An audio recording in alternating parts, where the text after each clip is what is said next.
Thank you again for stopping in at Nine World Chronicles as we talk about Amenhotep, the son of Hapu, who was a very important actual figure in ancient Kemetic empire, the kingdom.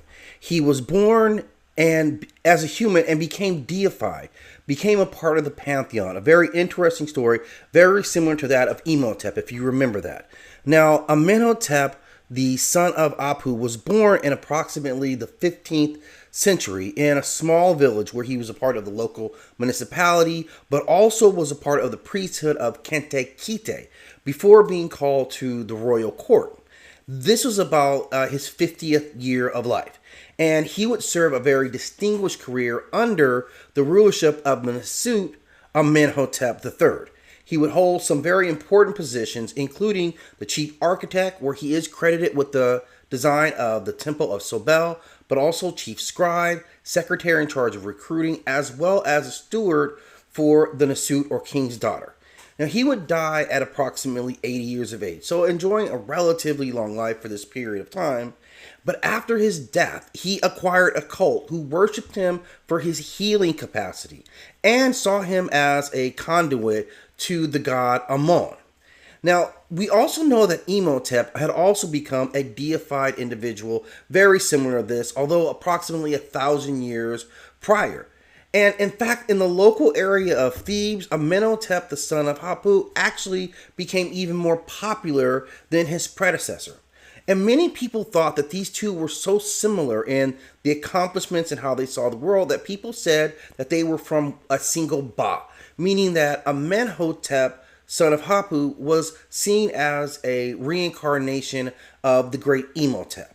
Now, he's known for his skill as far as architecture and also healing, but he is even credited with the use of magical spells, using a spell that's cited in the book of Coming Forth by Day to physically protect the king or the Nasut from harm.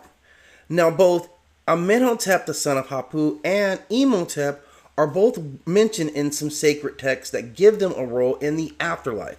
And it reads, "For your soul, the deceased, your soul will go to the royal scribe and the chief scribe of recruits, Amenhotep. Your soul will be united with Amenhotep.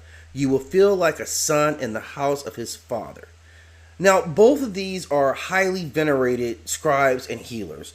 Amenhotep, son of Hapu, was depicted in that scribe format holding a scroll or pallet, some seen as an older man with a full beard and wearing the long apron in most depictions. Now, he is even venerated in the Ptolemaic period. On the funeral temple of Hatshepsut, there is a inscription dedicated to Amenhotep, son of Hapu, meaning his veneration had lasted at least into the 2nd century, approximately 1,500 years after his death.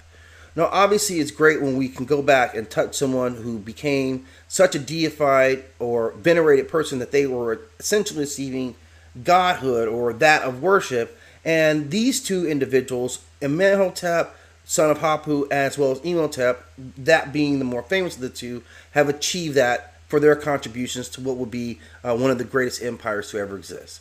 Thank you again for stopping in. As always, I ask that you hit that like and subscribe and click the notification bell so you know when new videos are ready to drop.